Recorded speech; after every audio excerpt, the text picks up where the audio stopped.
D Pod presents Doghouse.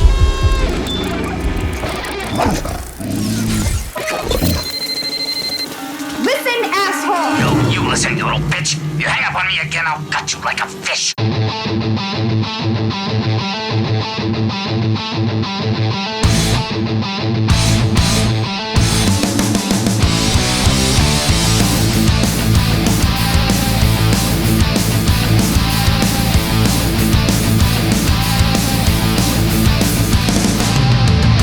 Help me find myself crawling across this evil desert land. No one seems to know, even if you're a beast or you're a man. You'll find yourself looking back while others fall, hoping that they'll lead the way. We fight with pride, cannot hide. Demons fill the skies with red, preying on us till we're dead.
the Doghouse.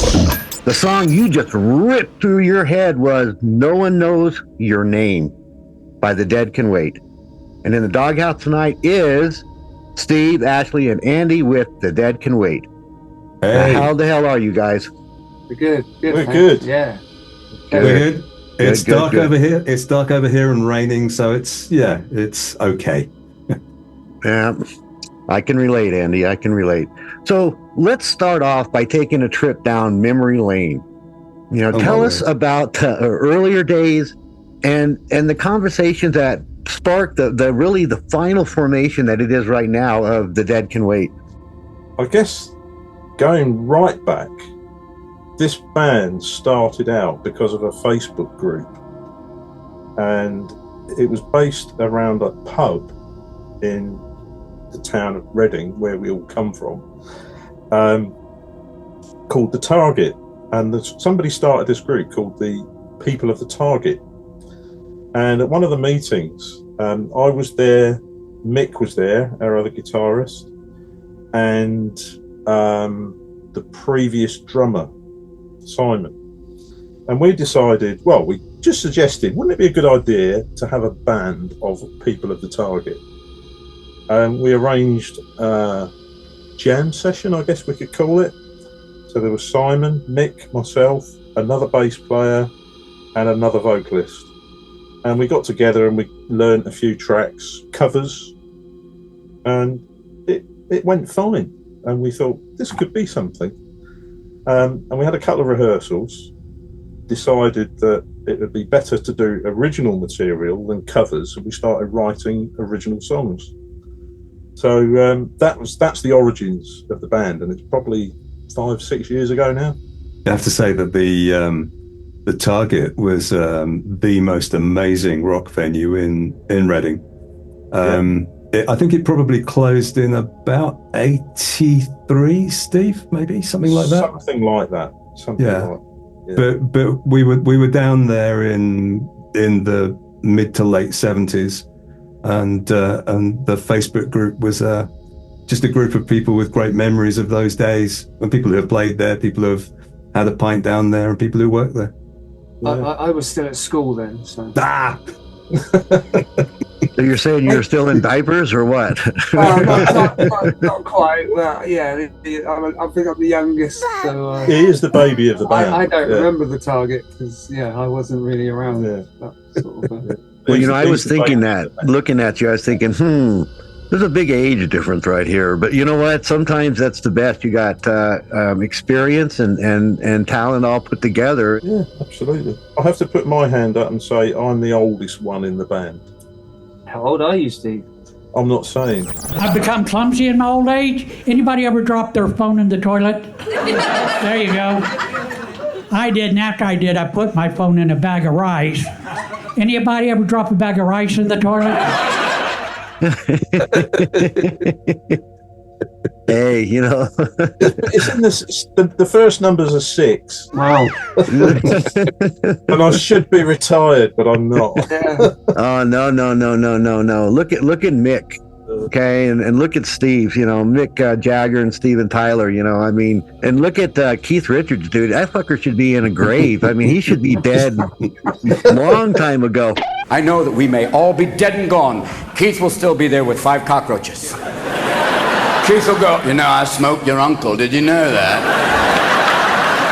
Fucking crazy. You know what I mean? Look at him.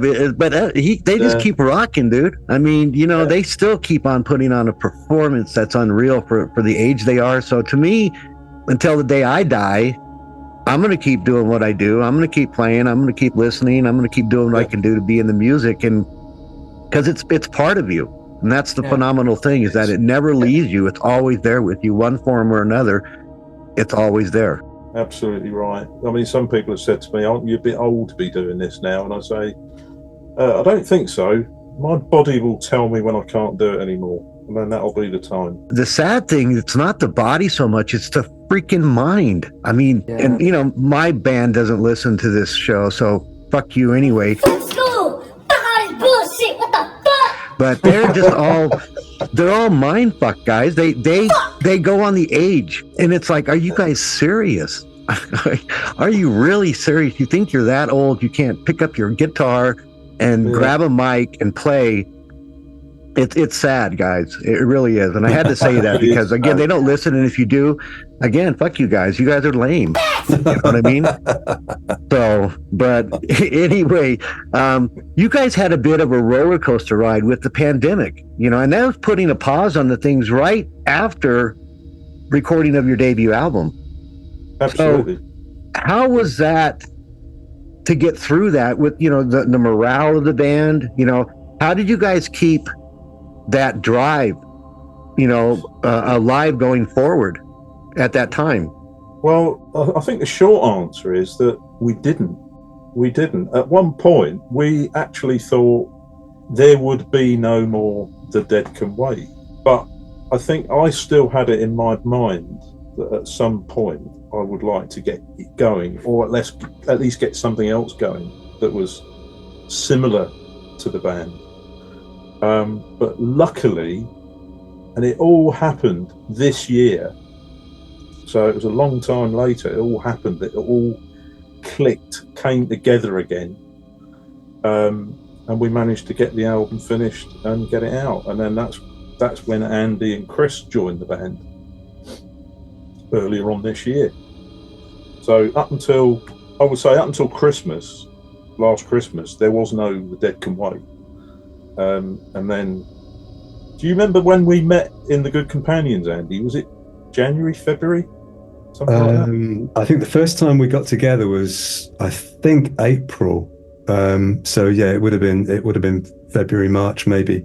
Yeah, something like that. Just going back, but we the album was recorded back in 2019, so 5 years rolled over until we managed to get it out. And that's testament to the quality of the album, I would say. Oh yeah, definitely. Good music will never die, guys. It's always going to be, whether it's 30 years ago or 6 months ago, it's going to survive because it's a great track, and great tracks really never die. I think one of the things that kept us going was the fact that there were a lot of people that we knew that kept saying, you guys need to get back together again. You need to get this going again. So it kind of kept the spark there, that there was something worth working on to get it out eventually. So yeah, it was a lot of people saying that they liked what we did and that we should carry on with it, and that kept it going. It was a chance conversation that Steve and I had in the pub locally. Everything seems to be about pubs. And what was I saying? Oh yeah, Steve was playing with another band in the local bar, and a chance conversation I had with him about wouldn't it be great to I quite fancied getting a classic rock band together, and he said, well, don't try and do anything new, we've already got one. And that was the encouragement for myself and a drummer, Chris, who I played with in a prog rock band, to come and join Ash and Mick and Steve. I'm going to spin one, guys, for everybody. Put it on the turntable, which is called Misled.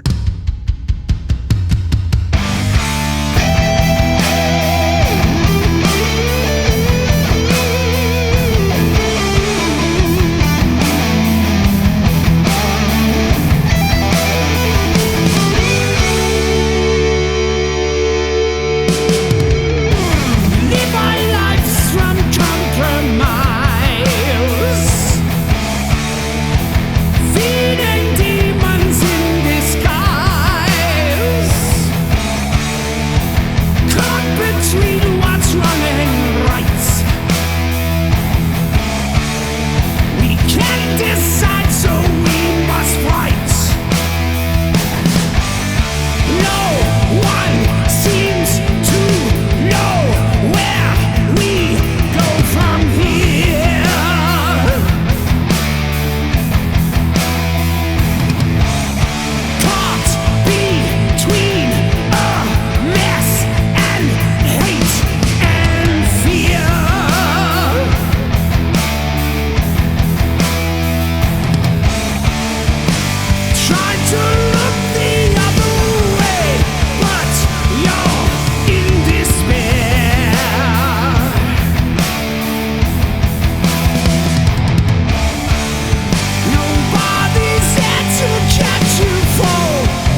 Great track, guys. Hey, you're in the doghouse.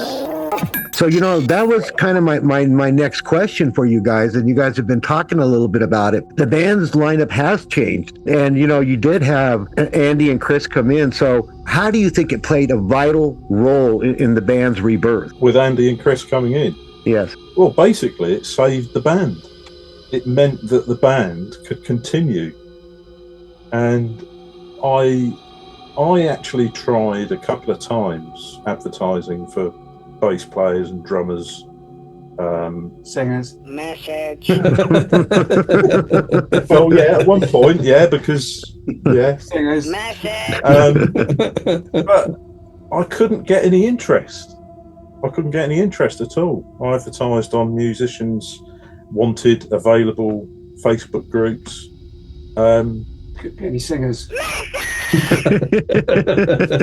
Well, the nearest I got was a drummer who was interested. Could he sing? Yeah, and he could play bass as well at the same time. So yeah, it was really difficult trying to find anyone interested. But when Andy said to me that he had a drummer that he might be able to get interested, I thought, great, we've got a ready-made rhythm section.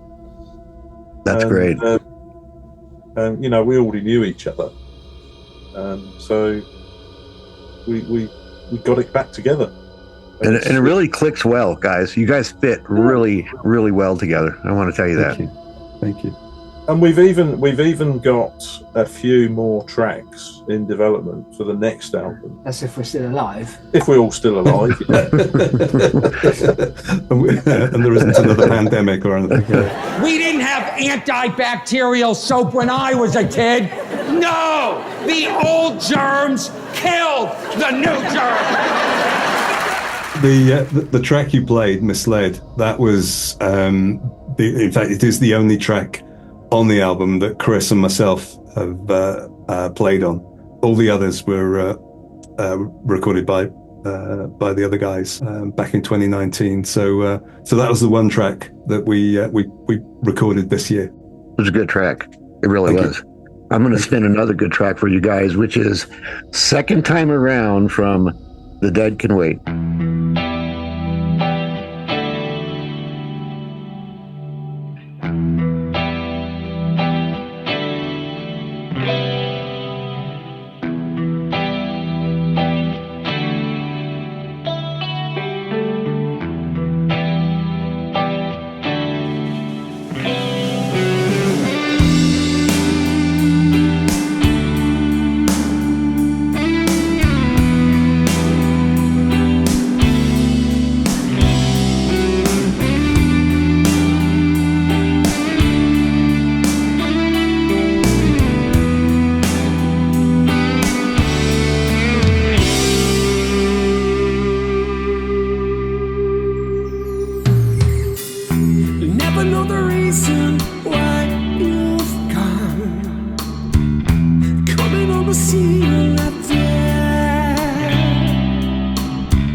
Won't you do this to me again? Never should have let you back in. But giving you a second chance was wrong, 'cause now I'm back where I started again.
Never know the reason why you've gone. Coming on to see you not there. Looking through my window to see, oh no, just saying sorry I've done this again. Damn good track, guys. Damn good track. Your debut album, titled Illumina, has received really rave reviews. Share with us some of the insights about maybe the recording process for that at the Outhouse Studios and working with, I think, producer John Mitchell, right? Yeah. Yeah, that's right. Yeah. Yeah. Have you heard of John? You know, I have, but you know, I have not as much as I would like to hear about him, but yeah, I've heard of him. Yes. Well, he's a really talented guy all round. We originally went to Outhouse because I think it was Glenn, the previous bass player, had said that he knew John, and he said, "Why don't we talk to him?" So we met up with him one night at a gig. I think it was actually a room gig. It was at a room gig. That's the progressive rock band that Chris and I play. Yeah. Oh, okay. And I can remember saying to John, I said, we're interested in doing a couple of demos, recording a couple of demo tracks. And his answer to me was, well, why do demos? Why don't we just do it properly? And that's what we did. That's what we ended up doing. Instead of doing it as demos, we actually went in there with the intention of doing a proper recording for an album. And this is what we've got. So, superb guy to record with. Gets great results. Oh yeah. He's an extraordinarily talented musician as well as a producer. He's just been out in the States with Asia, doing a big US tour. But he's really encouraging. He hears things that you don't hear as as musicians, as you're playing, he sits back and listens and it leaps in with the craziest ideas, which turn into the most brilliant ideas when they're recorded. So it's fantastic working with him. And he comes out with little gems that will have you rolling on the floor, crying with laughter. Well, that's talent, guys. That's really talent. So, and you mentioned earlier too that you're writing new material for release in 25. So, and have, if I'm not mistaken, again, some really exciting festival dates set up for next summer. Yeah. So what can the fans expect with you hitting the road as well as heading back into the studio? Well, we've got at the moment we've got something like 4 festivals booked for the summer of 2025, which we're really excited about. Some 2 or 3 of them I haven't played before as well, so I'm really looking forward to those. Kind of new rock genre festivals that I've not been involved with before, so very excited about that. We've got an enormous amount of work to do to get the second album written and recorded. Whether it'll be out in 25, I don't know, but yeah, that's the plan. We've got to sell a lot more of the first album to generate some money to pay for studio time. So we need you to buy the album, listeners. So yeah, that's we're firing into it at the moment. We were together just last Sunday, and a new song popped out, so that was good, and another one halfway through. And it's really good the way we're working at the moment, with Ash having some great ideas for melodies and vocal ideas leading into tunes, and it's really cool. It's all about vampires.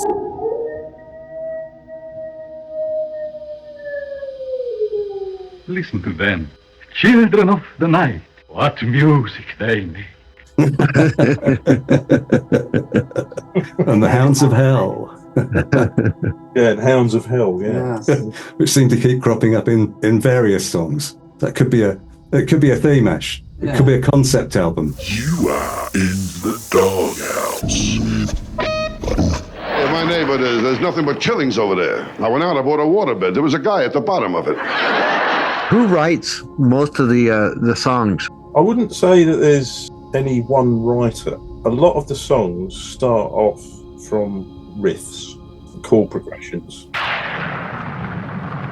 Then I go home and put pencil to paper. Dr. Frankenstein. You must be Igor. You know, I don't mean to embarrass you, but I'm a rather brilliant surgeon. Perhaps I could help you with that hump. What hump? Yeah. That's how. Well, I would say that's how most of them.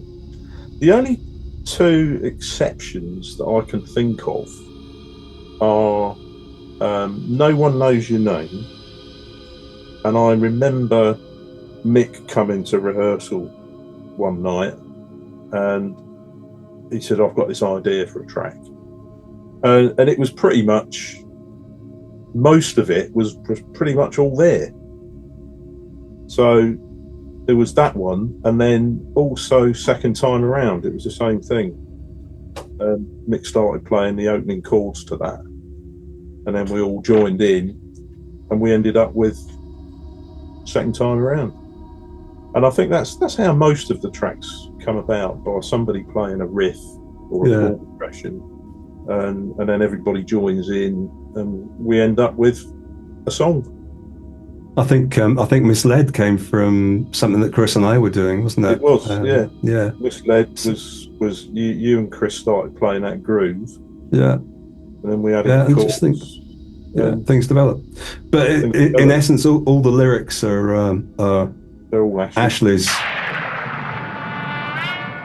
Again, guys, talent. Ashley, you got talent, bud. You got great vocals, and you got some great talent. So Doc gives you thumbs up. Thanks. It's fun. It's nice. Just yeah.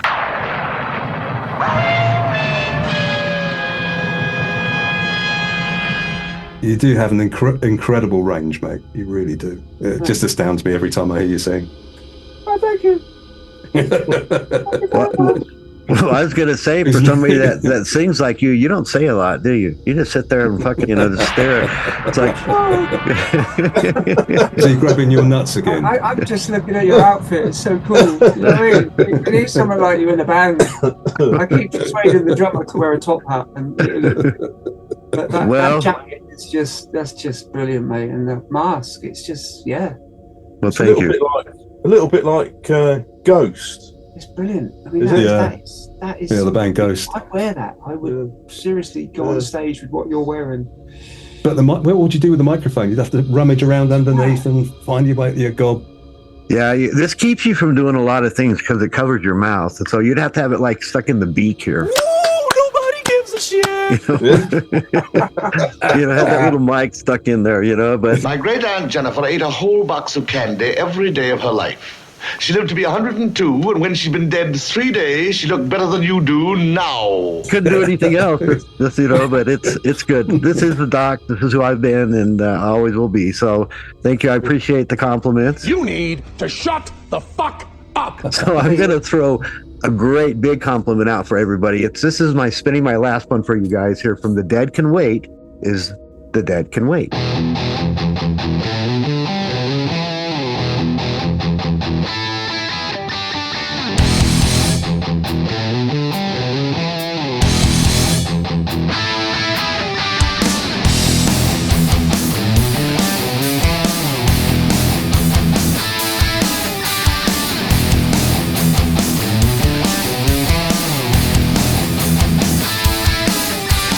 I came in the night.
Awesome track, guys.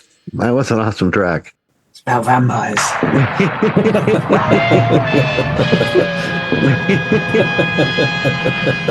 I think what it also does is shows off the incredible talent of both the guitarists. When we do it live, and when the two guys play that solo at the end, and when they do it in unison together, I just have to stop and watch what they're doing. I forget what I'm doing. It's crazy. You know, when I hear bands like you guys, The Dead Can Wait, it just renews my thoughts that music is coming back where it should be, and you know, bands are coming out that are great bands. So it's great to hear guys like you. I really appreciate that, and I know the listeners do too. Yeah, well, thank you very much indeed. Thank you. Yeah, it's really nice to hear, man. Appreciate that. There's life in us old dogs yet. There's a lot of life left. You know what? And again, guys, I mean, believe me, when I say I've been in it longer than you've been alive, so it kind of gives my age away in a bit. Recently, my Uber driver was from Egypt, and when I got into his car, he was talking over a phone in Arabic, only I didn't see any device, so I thought he was talking to me, using syllables I didn't recognize. And I thought, so, this is what a stroke is like. You know what?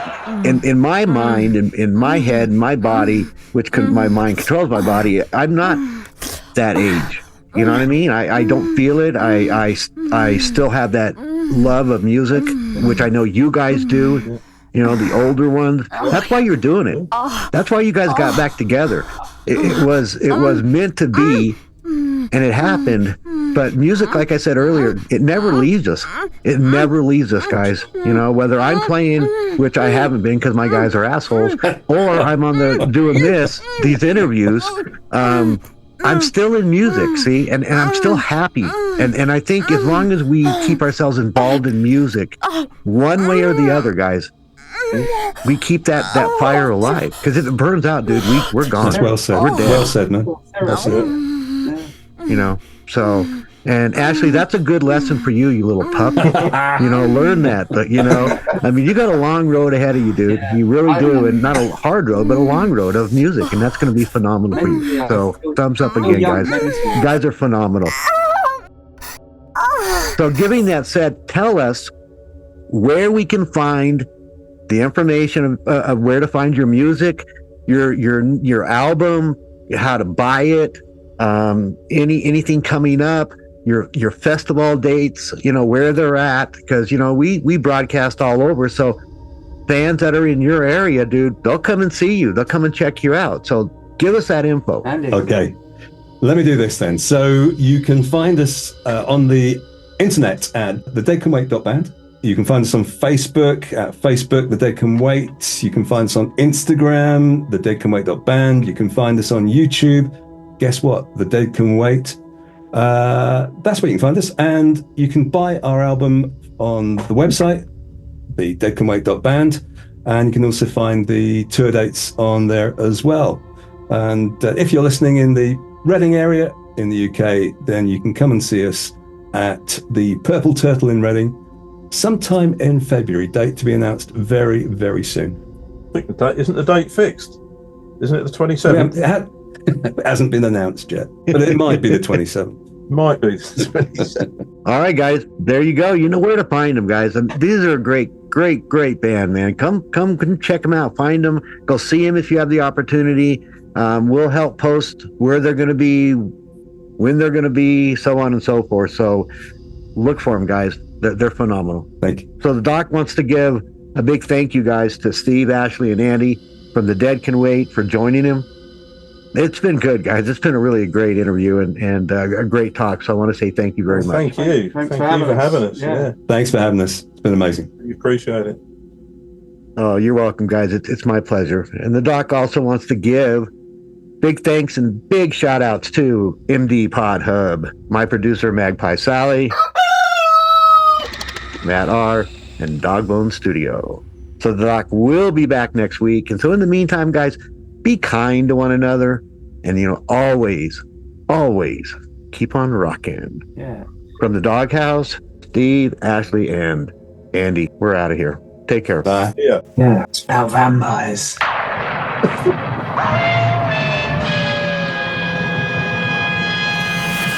TV Pod presented Doghouse.